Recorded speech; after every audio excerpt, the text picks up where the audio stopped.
System riding to the core. Yeah. Reppin' Inner City Left.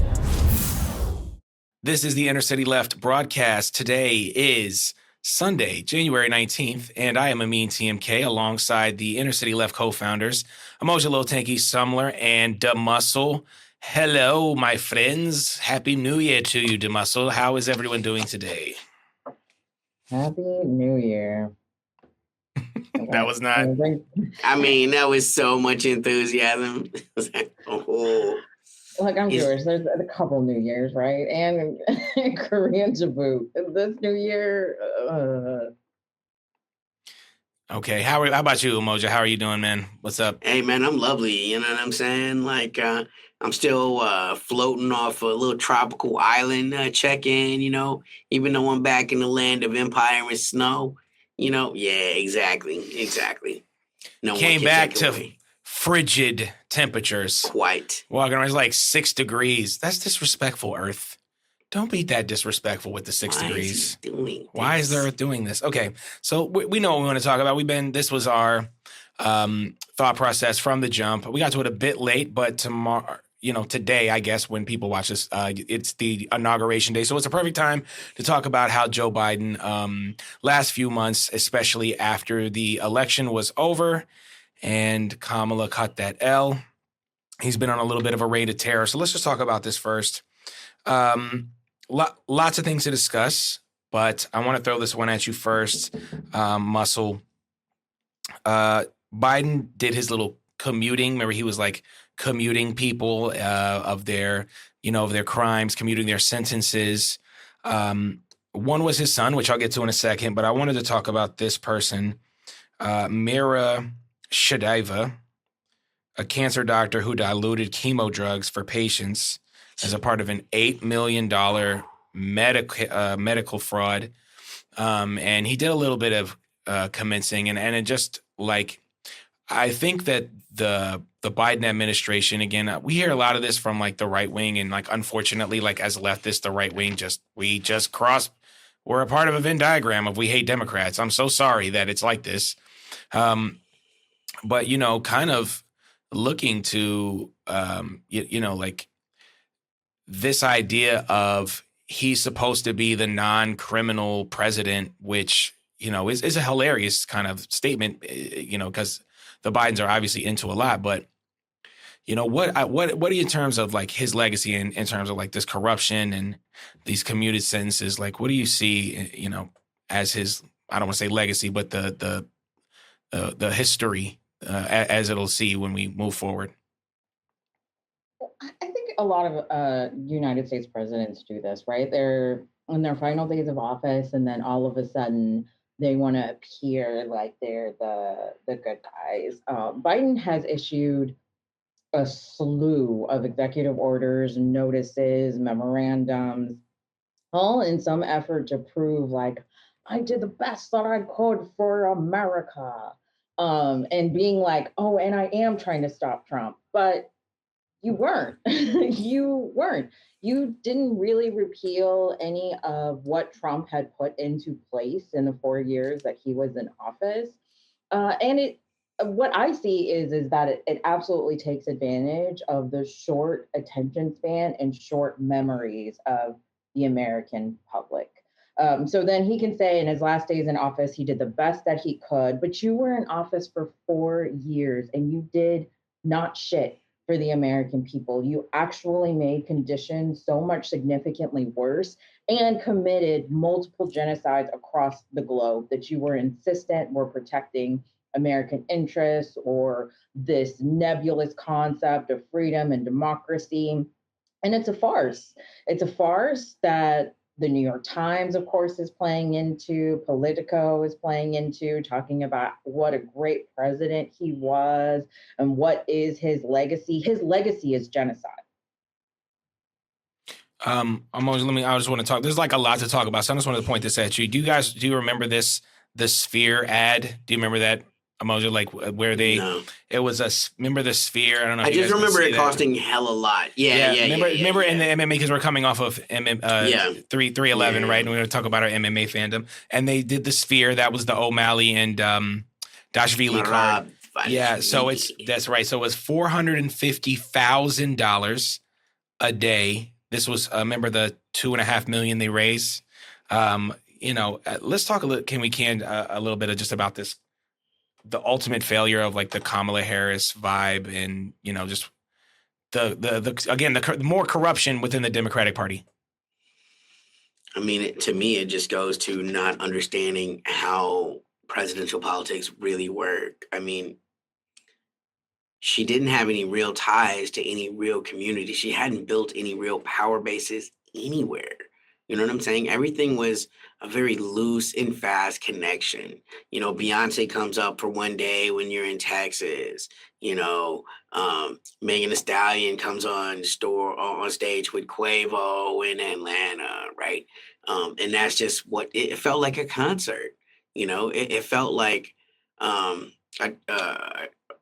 a stump speech concert that she gave all across the country, without making any real connections to any one real person. Like, I remember Hillary Clinton and all of her unlikable characteristics, right? When she was running, she would still be doing those book signings, and people would come in and be like, why don't you do these things for feminism? And Hillary Clinton, would be like, oh, why don't you run?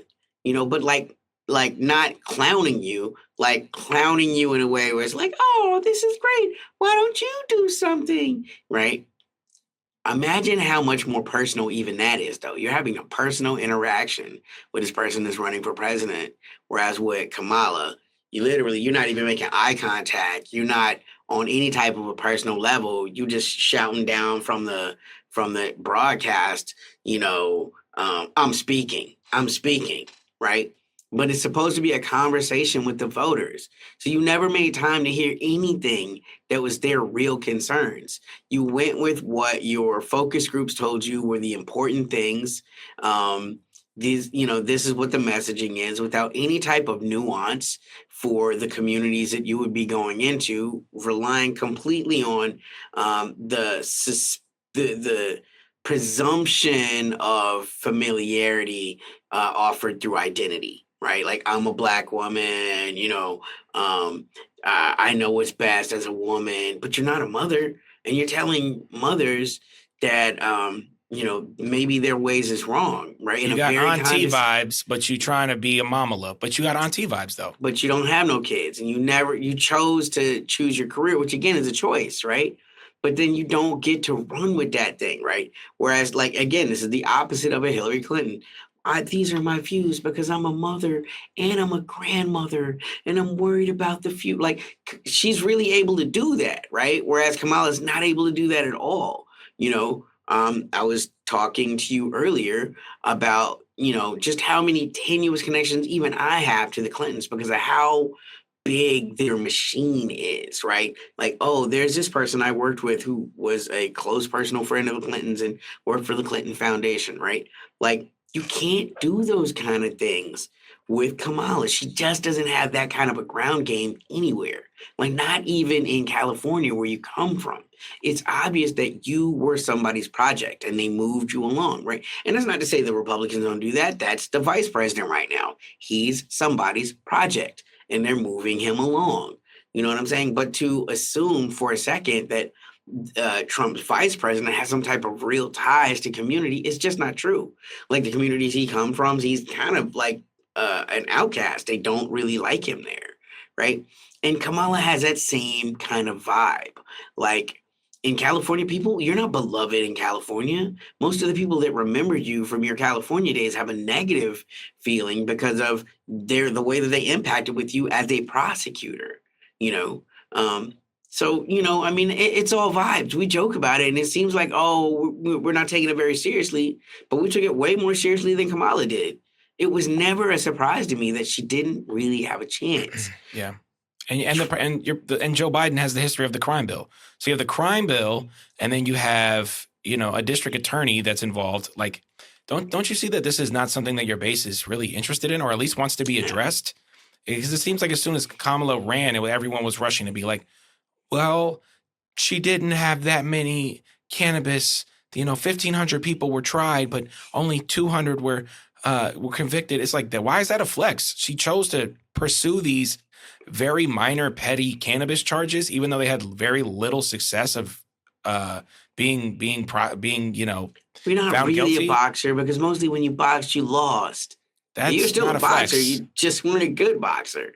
And Biden extended, I think through an executive order or notice, he extended the security concerns around this war on drugs for another year to be like, oh no, illegal drug trafficking is really a security risk in the United States. And so he's continued that legacy of not providing any of the support that people need, and can't even get into what's really behind the drug trade in the United States as part of their colonial efforts abroad as well. But it's all just it's people who do the niceties of being like, no, I'm for this, but your actions never represent that. So it's just entirely hypocritical.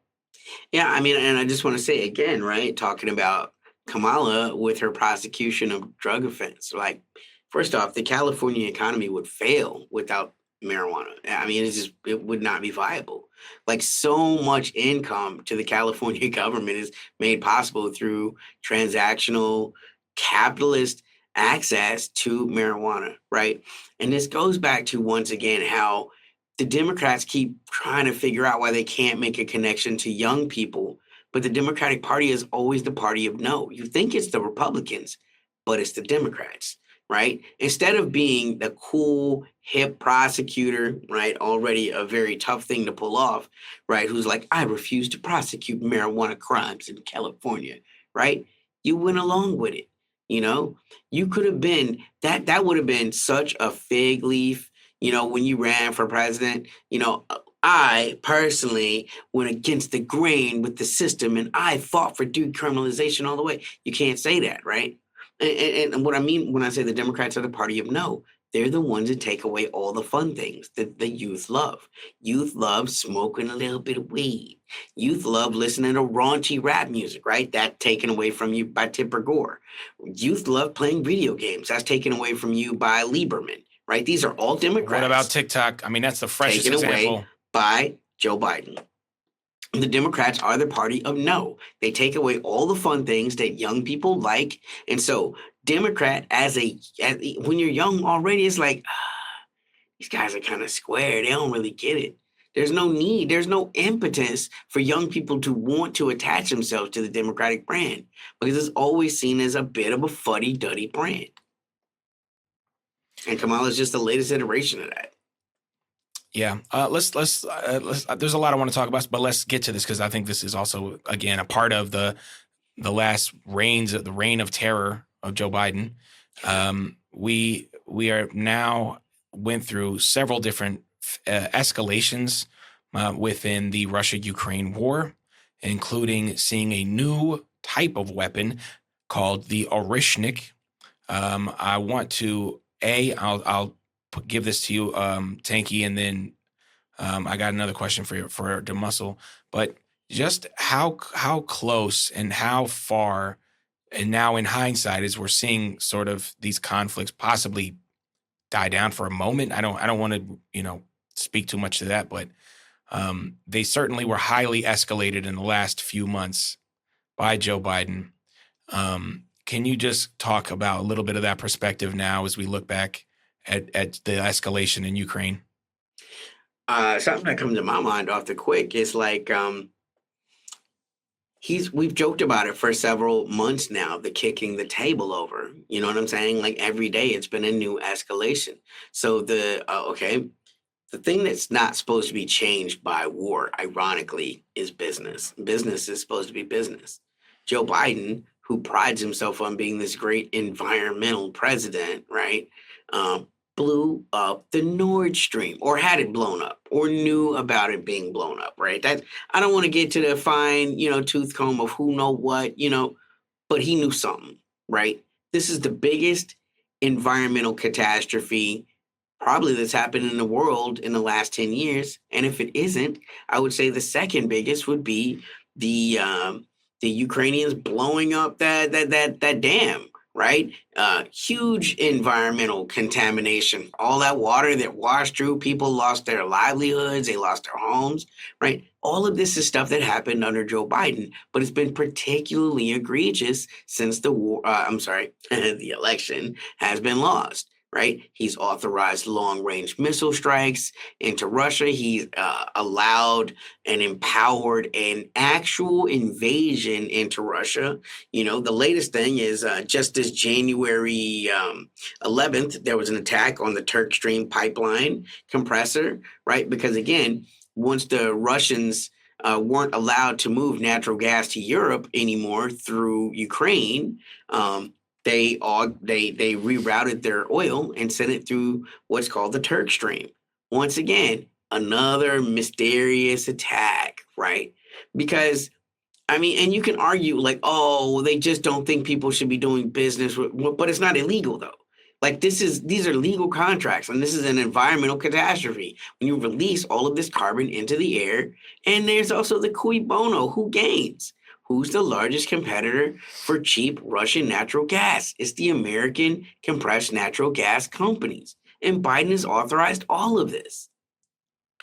Muscle, there's been a lot of conversation sort of about the things that Biden was supposed to do, or at least hinted at, things like expanding Medicaid, or possibly the $60 billion that was supposed to be for HBCUs.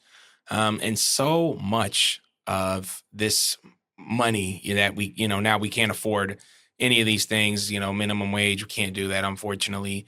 But it does look like the billions and billions and billions and billions kept going to Ukraine with no problem. The faucet didn't seem to stop. How do you think that has affected sort of like people's response to Biden, but also just like how people are living day to day now as they before, in comparison to 4 years ago? I think it's easy to like blame the American people for being really stupid and for having like a lack of some of the critical thinking. But I think the American empire really plays on it incredibly well. This speaks to the effectiveness of propaganda, because everybody feels like they're immune to propaganda, and absolutely no one on the planet is immune to propaganda.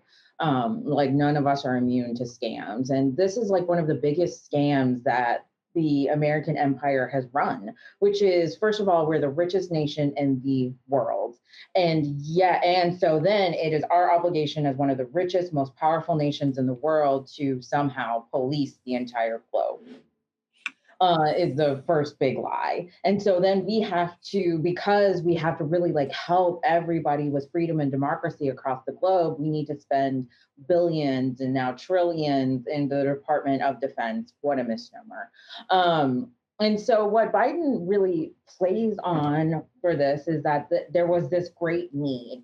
And I really wish that we took into account like historical American propaganda, because the Red Scare never went away. Or the Yellow Scare. Or the Yellow Scare. None of that ever went away. And how it also migrated into other demographics and other communities and other countries about like, oh, they're trying to steal freedom. They're trying to steal the resources from the American people. And what the American people are steadily realizing is the only one stealing from us is our government. Our government has stolen so much from us, to the fact that we now have to fight for clean air again, and not even clean indoor air, which is a separate concern given how prevalent COVID, the norovirus, now we got to worry about the bird flu is, but outdoor air that we never addressed, that here in the DC area, we really haven't had a full week of clean air. There have always been particulates that made it like really dangerous. And then of course people are like, well, I'm healthy, so it's fine. Nobody is healthy from dirty, polluted air. that the entire point of breathing it in is that it steadily diminishes your immune system and your ability to heal. And then stack that on top of the fact that our healthcare infrastructure has utterly crumbled. So insurance companies could make billions off of stealing from, again, the American people, that even the medicine we funded, our American tax dollars funded medicine like the HIV medicine, like diabetic medicine, like insulin. And yet we're having to pay thousands, if not hundreds of thousands of dollars to get access to medicine that we paid for. The American people see this. And as we like go farther outside of our bubbles, because like that's part of the propaganda of the American empire. They actually don't want you to move from where you are. And even like American migration has diminished over the course of this, where it's like, no, you have to stay in your pocket community, because if you go anywhere else and see how much better it is, then you're going to demand that better for yourself. And it's happening. It's been happening for the past countless years over the course of American history, that it's not always linear progress like we would hope, where it gets progressively better, but we have these peaks and valleys of things getting better, some things getting worse. And now that we're in a steady decline of things getting worse, unions are being broken up by police force. Police forces are increasing, and increasingly those police are going after everybody. You can't even walk into a grocery store because there's an assumption that you're a criminal, and every basic supply is locked behind a cage. While these same corporations like Kroger, like Walmart, have made billions, and then said, oh, well, because if you raise the minimum wage, we'll have to increase our prices and pass it off to the consumer. And we realize as a whole, that's bullshit. It's been bullshit. Even Biden's executive order to be like, yeah, I'm going to give student debt relief to about 5,000 people. You could have done that during the course of your entire 4 years in office. You could have absolutely eliminated the debt. You chose not to. So now you're trying to write executive orders pretending that you're going to pass these things through and make it harder for Trump. But you paved the way for all of this, just like Trump paved the way for you to enact the American empire's agenda. And the American people, of course, there's going to be pockets where like this is still the greatest country in the world. But I think a lot of people are noticing because they're poorer. They can't afford any of the things that we were promised: the American dream of a home, the American dream of, like, honestly, transportation, whether that's public transportation or a vehicle that you own, because people are endlessly leasing, and that corporations own every aspect of our lives, from our groceries to our homes, to our water, to our electricity. And we can always talk, I feel like internet should now be a public utility, but even internet. So our access to things, even with all of what Zuckerberg did with Meta, where we even saw, oh, here's the community guidelines. Oh, here, we are going to suppress this for you. You don't want to see that in your feed. And machines like making the choices for us, but human minds can't be caged for that long. That you can't like hold all of this hostage in a way and keep it compressed, even as hard as the United States does, because we're going to see the truth elsewhere. Yeah, I mean, and fact checkers may as well have been the Department of Truth, right? Yes. This is the truth. But once again, right, when we're talking about like the advantages that technological life could have provided, this could have been a wonderful opportunity to start to show the dialogues that exist in community, right? Like, if it would have opened up a little tab, like, this is a disputed topic. These are, and then like a bibliography for more information. If you'd like to have a more, these are views, as opposed to the authorized fact checkers being like, it is not possible to pass COVID on after you've had a COVID vaccine, right? And then come to find out, well, technically there is still a little bit of an incubation period where that wants to propagate. You see what I'm saying? It's like, you're not going to get COVID, but it doesn't mean, you know what I'm saying? And like, people lost their accounts behind that kind of stuff. It's not my job to tell someone what the truth is. And the truth is different from facts, right? And this is one of the things I talk about with friends all the time. It's like, evidence is not facts. Facts is not truth. These are all very different relative terms.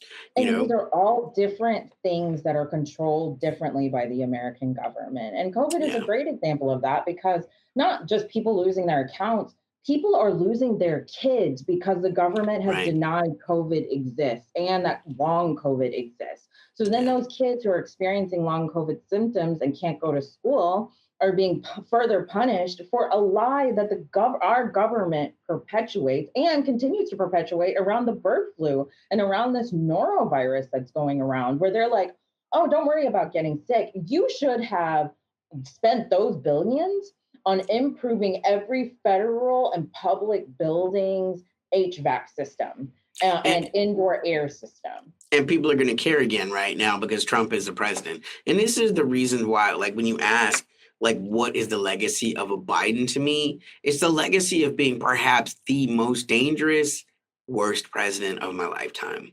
Because normally bad presidency is something that catches the eye. Like George W.'s presidency was so bad, they had to, for the first time in quite some time, put someone that pretended at least to be a progressive. Like, oh my God, we can't go to these countries and just say we're taking the oil and, and they hate us for our freedom. Like people were, ask yourself though, in the last 4 years, Black Lives Matter, the individual chapters have continued to do work, but as a mega institution, the way it was during the Trump presidency, it's gone. Did the police stop killing Americans? Absolutely not. Right? Did minimum wage go up? Of police deaths even go down month to month?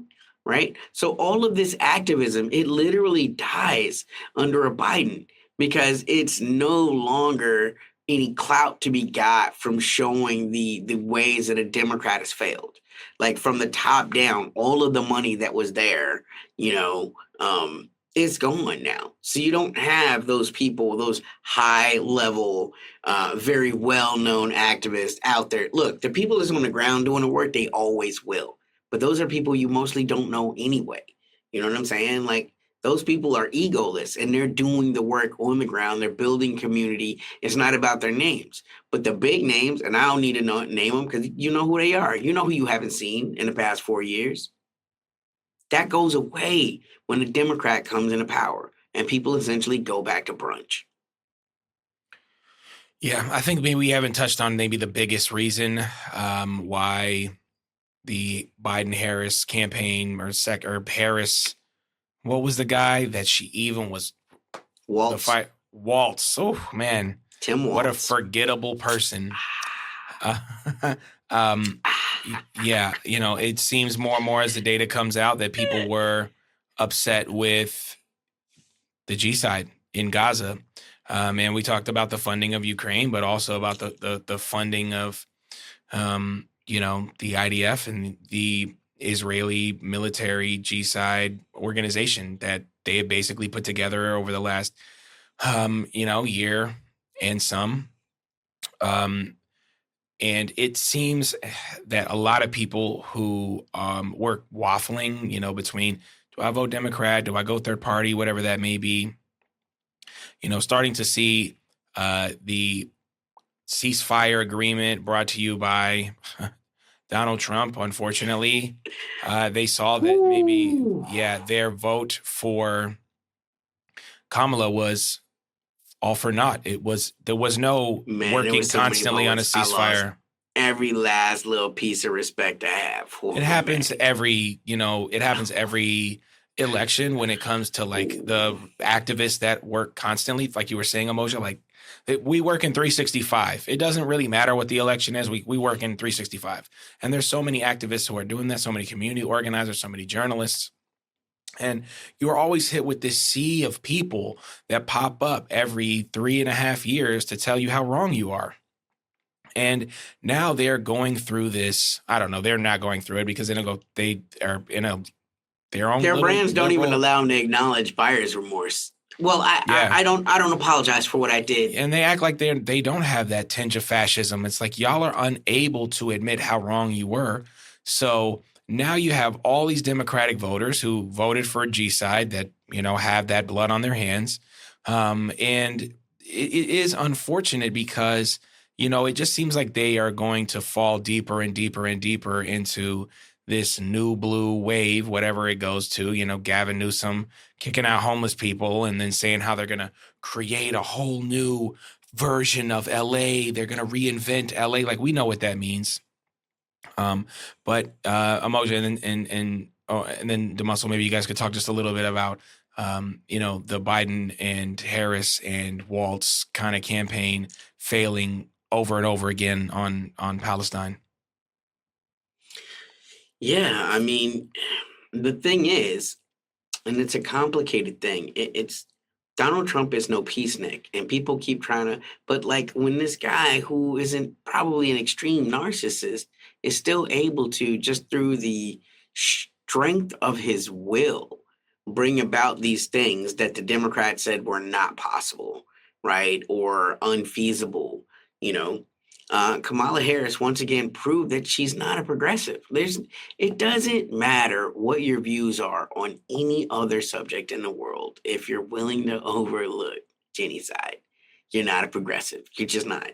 And when Donald Trump comes in to the fucking left of these Democrats, where he sits Bibi down, he's like, look, it's the fucking way it's going to be. Because the deal that got signed was a deal that the Hamas signed on to back in, was it it was March? I mean, it was quite some time ago. It was 3 negotiators murdered ago. You know what I'm saying? I mean, that's how many of the chief negotiators Israel killed.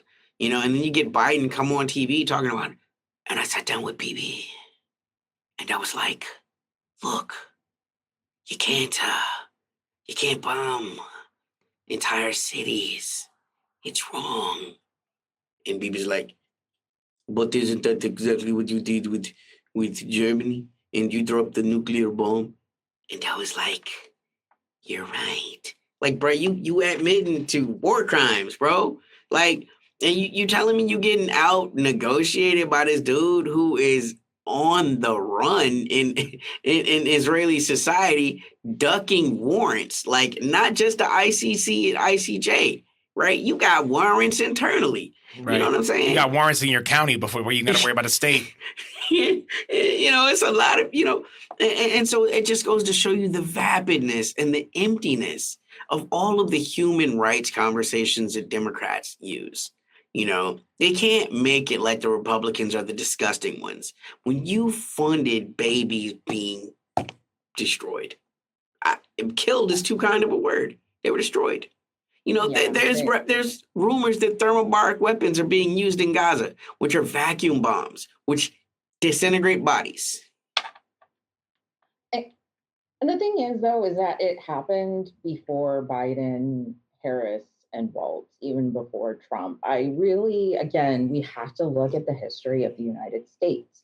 The United States atrocities and crimes against its own citizens, in addition to the crimes and atrocities that it commits across the globe, were part of its inception. Like, we cannot ever forget that. And the United States at no point has really made reparations for that, for the attempted genocide of the Native Indigenous people, for the enslavement of Black people, for the enslavement of East Asians who came to this country and built this country was built on all of this. And so really what gets encapsulated in these last 4 years is those hundreds of years of historical facts. The United States has, first of all, developed weapons that the world had never seen before and used them, right? We talk about, of course, these thermobaric weapons, but what about mustard gas and what it did across the globe, what the nuclear fallout still is doing to Japan and the coast of China and Korea, especially now that Japan's dumping it into the ocean. The ocean is not a closed system. That shit travels. And that's what we're having to deal with, that the United States implemented a form of chattel slavery that the world had never seen before, and that committed those atrocities that we have to read about, which are horrific to read about. I wish I didn't have to read about it, but this is part of what America is. And so when we hear about things happening in Sudan, in Israel, in Yemen, in Syria, it's like, oh yeah, this is part of what the United States has done for hundreds of years implementing weapons. And so this is why I was like, oh, this must be a joke that they're chastising Russia for attacking on a holiday when the British were known to say the American people are barbaric. They attacked us on Christmas. And the United States did that first. We've breached every decorum, every law, and saying every like, accusation is a confession. Exactly. Yeah, you mentioned Syria. I want to talk a little bit about that because you saw, just like Libya, where there was a Democratic president involved, and we saw the destabilizing of a country and the removal of the leader in Libya was even far worse in terms of, Gaddafi was brutally murdered in the street, and at least Assad was able to get out to Russia. But you saw the collapse of another country, and we know HTS. We've spoken about it, me and Tanky here several times. I think people know where we stand on there. And again, Biden presidency, Democratic presidency was right there. And it is within those last few months that we saw that rapid collapse of Syria. And, now we're looking at just, again, a destabilized Middle East. Could you speak a little about sort of, I guess that plan and, its benefit to Israel and the Western advancement, sort of with the fall of Assad. Tanky, just a little bit briefly, if you don't mind. Well, I mean, it's the land bridge, right? And when you're talking about logistics, land bridges are the most reliable. This is why the United States does so much work tangentially to try to damage the Belt and Road Initiative with China, right? This was a much smaller but similar logistics concern. Syria was the land bridge that allowed there to be a continuous movement of ideas, personnel, and weapons across the Levant, from Lebanon to Syria to Iraq to Persia, Iran, and taking Syria out, that's a huge segment. And that's made logistics much more unreliable.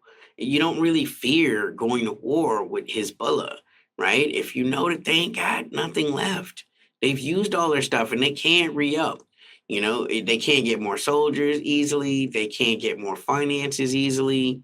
They can't, you know what I'm saying? It further destabilizes the Lebanon economy.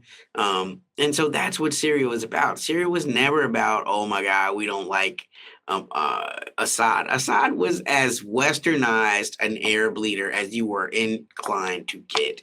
He was a blue-eyed Syrian, light bright as hell, married to a British woman. I mean, love the fancy things, love the better luxurious things in life. Saying, I mean, his car garage looked like Jay Leno's. You know what I'm saying? Like, this was not a Saddam Hussein, fire and brimstone, come out with the shoddy, tough, let's do this war, fuck Israel. That's not even who Assad was.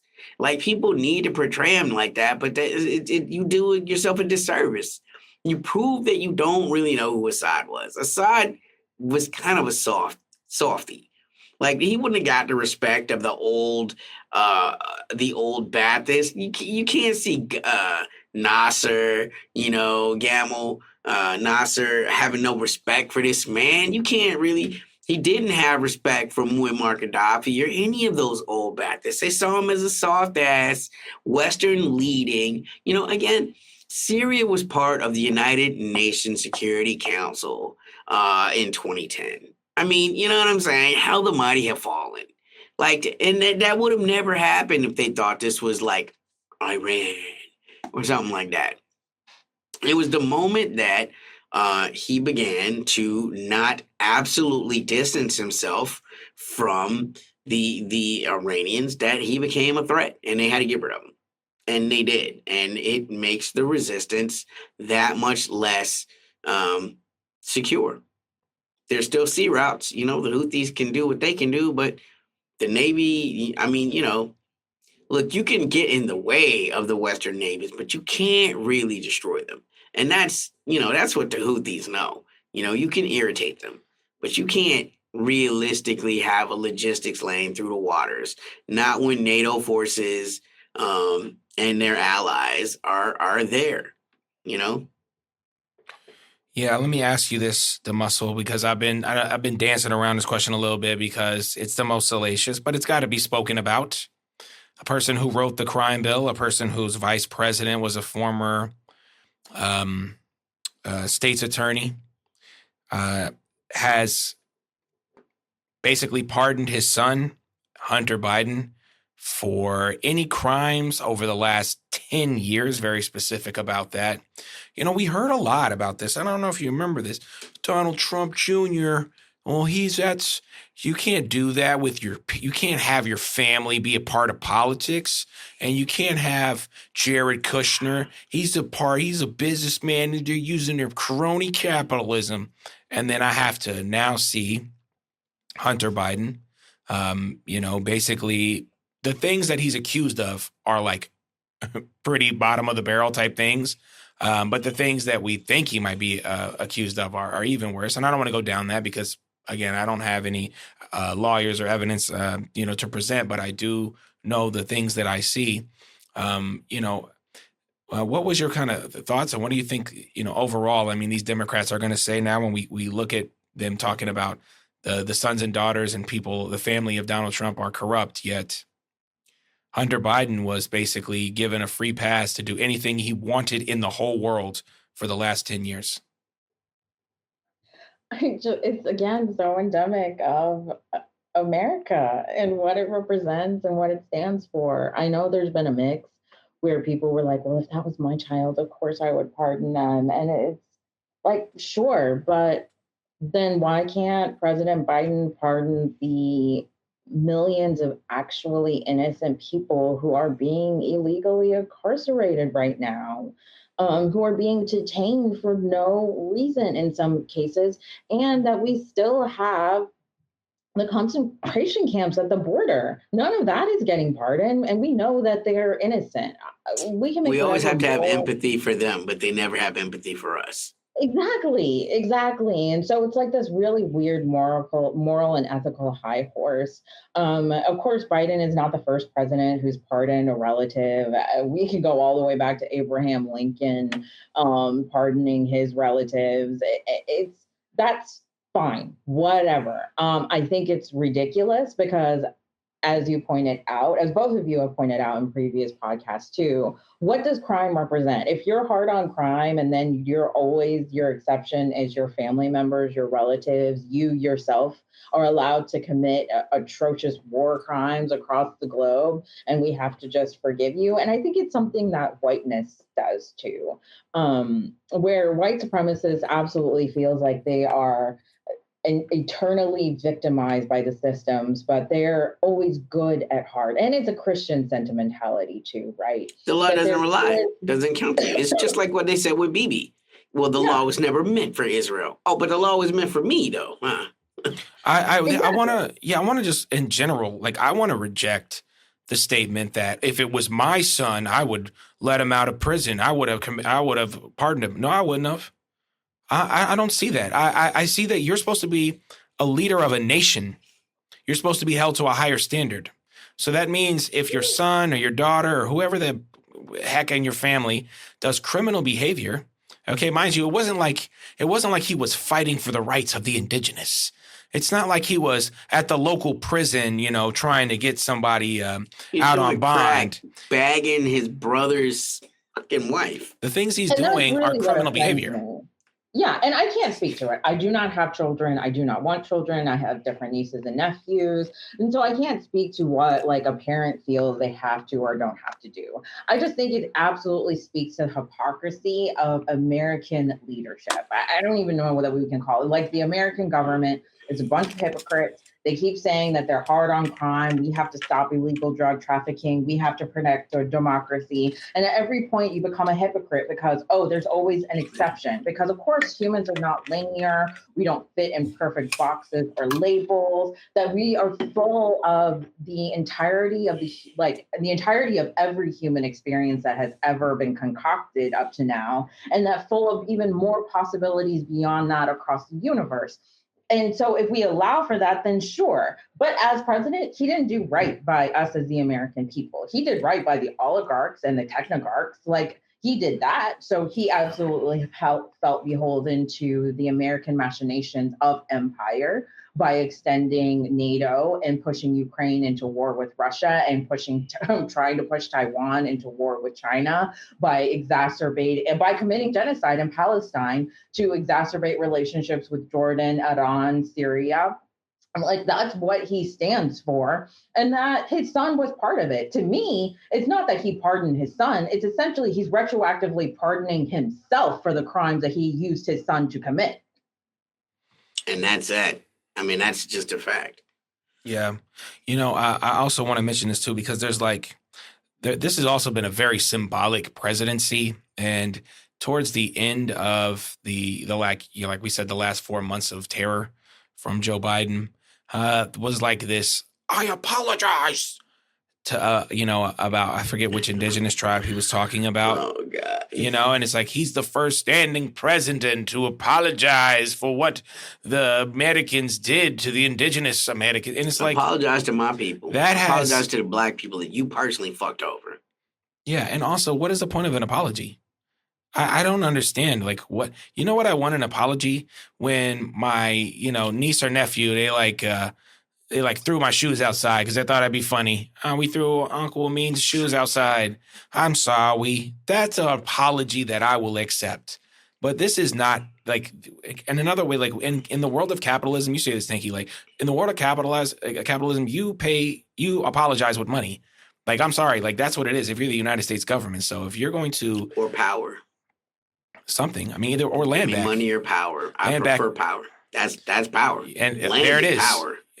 But again, it goes back to the idea of like the Democrats are just symbolic. They have the bombs with the LGBTQ flag. They have, the peace symbol on the bomb. They have like the Muslim like symbol on there, the Jewish symbol, the Christian symbol on there, and it's like, oh, wow, we're going to be bombed by, this person from this traditionally exploited minority group. And it's like, that is not what we're interested in. And I think, again, we always talk about this backlash, and it's unfortunate because like we do need diversity in places, like we really do.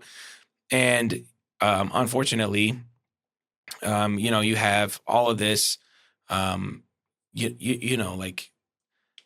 the identity politics thing, even the secretary, I forget her name, the one that, she's like, oh, and maybe one day other young girls will be able to see what I was able to do. And you can lie. Yeah. It hurt me. She was so cute. Well, but lies make you ugly. Has changed. No, because that's the way the conversation has irrevocably changed. It's not, do we want peace and freedom and human rights for everybody? Now diversity has been twisted to, well, it's anti-Semitic if you don't let us commit war crimes. No, nobody should commit war crimes. I don't care what your race, demographic, gender is. No one should commit genocide. And now it's like, well, actually true diversity and freedom is everybody should be allowed to do it. Yeah. Let's also talk about this because I think it's useful. I don't know if it was in the last few months, but it certainly has been one of Kamala's biggest talking points during her presidency or her attempted presidency, which was border security.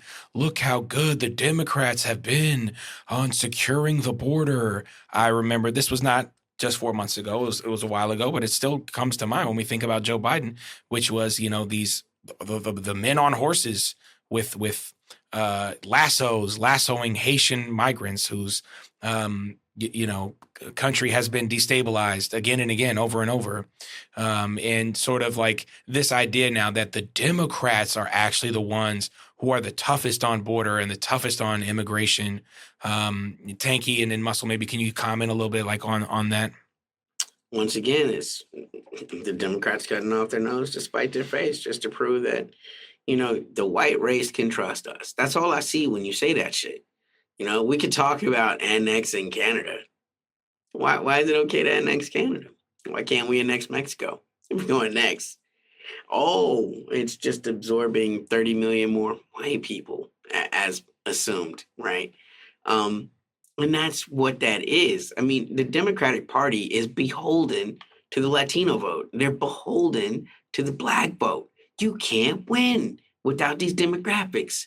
And yet you still rather virtue signal to white people that are not going to vote for you, that are definitely going to vote Republican because they think they're voting economically with their interest, and also they don't want to see the white replacement theory, and so it's no different from Kamala willing to lose the election so long as she doesn't piss Israel off, right? By making you're taking stances that are making your party more and more unreliable and unelectable.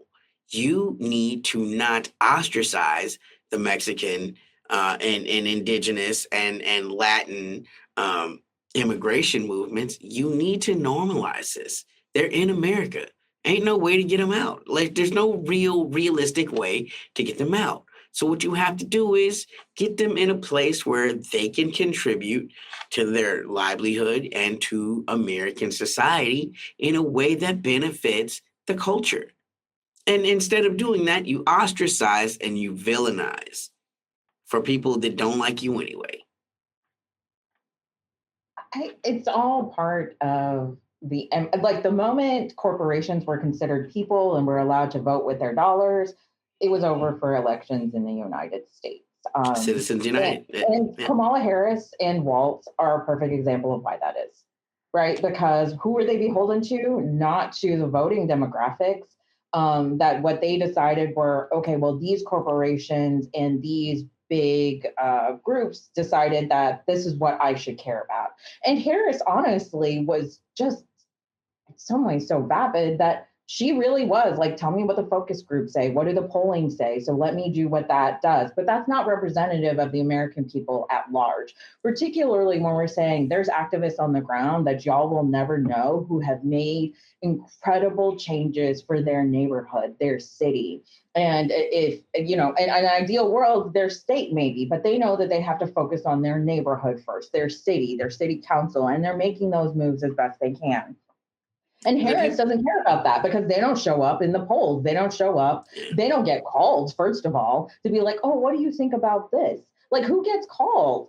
We're still using the same demographics for that. And that the American empire privileges the white voting bloc because traditionally they come out. And we never address, well, why do they come out? Maybe because it's easier for them. They have the transportation, income, and means to go vote. And we only allow it for one day. And we tell people in retail or in food service, well, technically, I'm supposed to legally allow you to vote. But if you don't make up for your shift, you're not getting paid. And who in this economic circumstance can afford that? That really what we're seeing is the culmination of hundreds of years of injustices get us to a president who a potential president who stands for nothing, and a president who stands for American ideals of oppression, of globalization, of colonization. That there was nothing anybody could even project onto Harris or Waltz that could be like, oh, I can see myself in that. Whereas white people could see themselves in Trump because he's voicing all of the things that they felt for hundreds of years, particularly the past 50 years, when we're talking about the potential demographic changes that were supposed to happen. Even 15 years ago, I was hearing, oh, Latinos are having so many babies that they might, the Latino population will be the number one population in the United States, and then white second and Black people third. And we haven't seen that come to pass because United States policy has absolutely suppressed, enslaved, and murdered those demographics, just like they've been doing to Black people, even supposedly since our freedom with the Emancipation Proclamation, but we're still getting killed en masse. And so the United States suppresses a lot of these voting demographics, and Harris and Waltz are just kind of the end game for what's been happening in the United States for many, many years. Even when we saw Tanky talked about with Bush, and we saw the passing of the Patriot Act, where we increased the surveillance state. And I really wish people, if you look at some of the steps the United States has taken, this feels like an inevitability rather than, oh my God, what a shock. I can't believe you guys won't vote for a Black woman. Not about identity politics. Just and the Demo- insignificant who they put up. Democrat voters are so siloed and isolated that when you see anything that goes up against the grain, they assume it's all a conspiracy. You know, when people rightly talked about Kamala's hourly changing accents. Oh, you in Georgia now. Well, you just don't understand it. She's code switching. No, she being fucking inauthentic. And people see that. You need to deal with this. People are telling you this right now. It's going to be a problem. And as a large, they did what Kamala did. I'm talking.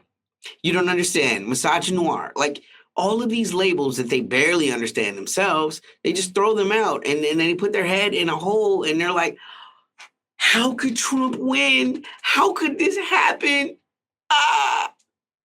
When like all the signs were there. And at no point did any American president try to stop it. They had more allowances, more legal precedent to say, hey, actually, corporations should do what they want. And now we wonder, why can nobody afford to own anything? Because they're all owned by corporations. And it's always going to be more lucrative and more profitable to endlessly rent shit to us forever rather than let us own anything. Plus, owning things means then you can combat the Fahrenheit 451 dystopia. You can fight back against Orwell's dystopia that he wrote about because we own these things. They're in print. We can see what they did. And now AI is changing the history of the internet in front of our eyes. We're watching this happen. Not just we can't trust what we see anymore, but that really what we said, hey, this is what happened. 2 years from now, next year, in a few months, we're going to see all of this get rewritten.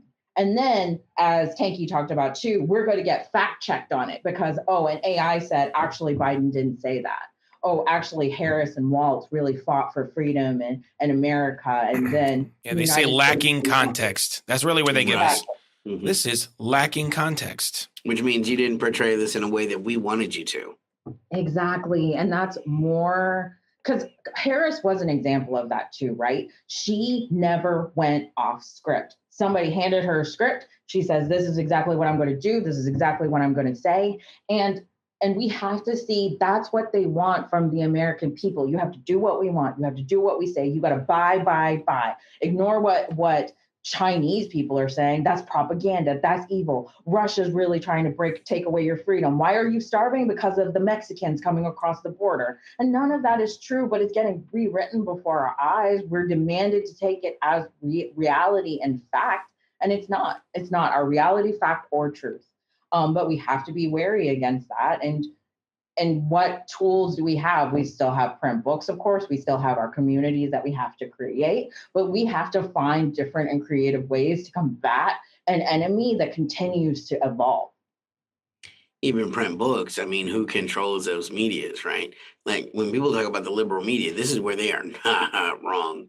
You know, as all three of us have had our own experiences in the publishing world, the authorship world, right? Like there is a very specific subset of people who control what will be and what will not be books. And, you know, even in the liberal world, if your worldview is just a little bit out of spec of theirs, you know, sorry, but we went and gave the other guy the book contract. That happens. So even like what you can read, that's not always even the most viable thing, because you have to already still kind of be a bit in community to know what to read and what not to read. Yes. And I won't say what not to read, but what to always read with that critical thinking lens, asking ourselves, who wrote this? Who benefits from this narrative? Who is it trying to bias me against? So like we have, regardless of what we read, we always have to come with that lens, not even to say, don't read this, because I think it's valuable to read it because this is how we know the history of the United States. I've had to read journals that have been horrific. I've had to see stuff that happened in Palestine that I can never, ever unsee. And yet someone has to recognize that with okay, this is what the narrative is telling me, even if it comes from a United States media like the New York Times. But how are they framing it? What am I supposed to take from this? What propaganda are they trying to push? And that's invaluable, even if we're in a utopia.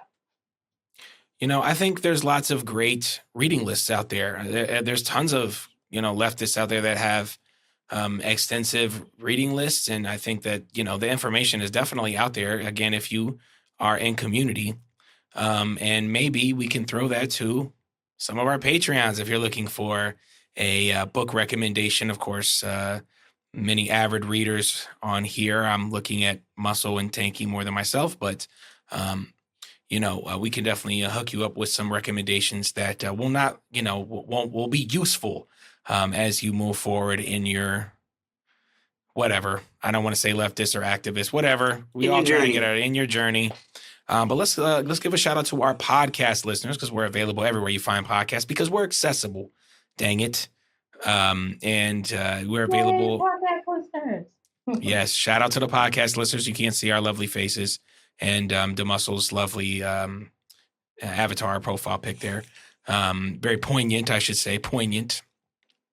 But yeah, you can also be, I mentioned earlier, but you can be a part of our Patreon. You can be a patron, because we got a community of patrons over there. We have free subscriptions too, so you can always jump in. But I do want to give a shout out to our active Patreon: Sophia San Marco, Kate Sauer, Monica Marcial, Joe Dovidio, Laura Joel, Nikki Enfield, Riggedy Pellegrino, Nat the Rat, Lucy Newman, Samantha Guerrero, Dumpy Tom LeBeau, Turn Leftist, Kelly Leada, Dubsy22, Jay Goulart 94, No Ground Arcade, Paula Poderosa, Alyssa Piercy, Lauren Bullock, Suzette Taub, and Dennis Amadeus. Y'all the real heroes, and y'all always been the real heroes. This is the last thing. I'll propose this question to both of y'all before we get out of here. It seems every time we talk about the Democrats, we talk about them serving up a lovely, oppressive future for the Republicans to utilize. And it seems like that is going to be happening again. How do you see sort of Biden's failure as a benefit now to Donnie J? Yeah, I mean, look, I'll give it to you real quick. Already, TikTok has a message saying, well, Biden turned us off, but I think we're going to have a deal with Trump. Boom. You already have the Palestinians and the Lebanese like, the Democrats said it couldn't be done. But day one, before Trump even comes in, we have a ceasefire that is signed. Like, just the ineptitude of the Democrats makes someone who is inept as hell seem to be much more capable than he is. That just, again, shows you the weaponized incompetency of the Democrats. Muscle, any thoughts on that? They're part of the same machine, right? So regardless of who's in power, it just happens to be Biden transitioning to Trump. What we have to look forward to tomorrow at noon. But yeah, I mean, Trump's already talked about the ceasefire. He's talked about cutting off money to Ukraine because Zelensky's now a big and asshole. A big asshole? Well, true. He's been a begging asshole. He's increased his begging assholeness. And Trump is like, okay, the only one who can do corruption in the United States is me. And so but all the American citizens are going to see is he stopped billions from going to Ukraine. Surely that money will come back to us. I'm here to tell you that money is gone. It does not exist. Definitely not for the American people. Trump is going to abandon this country around natural disasters, but he's going to do the appearances. So he'll show up in he's LA, so he'll show up narcissist in Florida to do his photo ops, but you guys are not going to see money. The Ukraine money is not coming back here. It's going into his pockets. It's going to Zuckerberg's, Elon Musk's, and Bezos's pockets. It's not here until we take it back. He's so narcissist, he gets to be the Baron Harkonnen and Fade. I'm the one that squeeze him. It's my plan, but also I'm the savior. Don't you miss me? I saved you. No, then you made Raban and Fade. I guess we can discuss more, Doom comparisons at another time. I do want to say we have more fun things coming up throughout the year. We appreciate all the people who are listening. And again, before we get involved in jumping back into elections, I just want to say, just like the last couple of elections and like the last couple of elections, I will not be voting for a Democrat or a Republican. I will be voting third party, and I hope that people can move towards that if they are interested in electoral politics. For the Muscle, Emoji Lil Tanky Summer, I'm Amin TMK. This is the Inner City Left broadcast. Peace. System riding to the core. Yeah. Reppin' Inner City Left.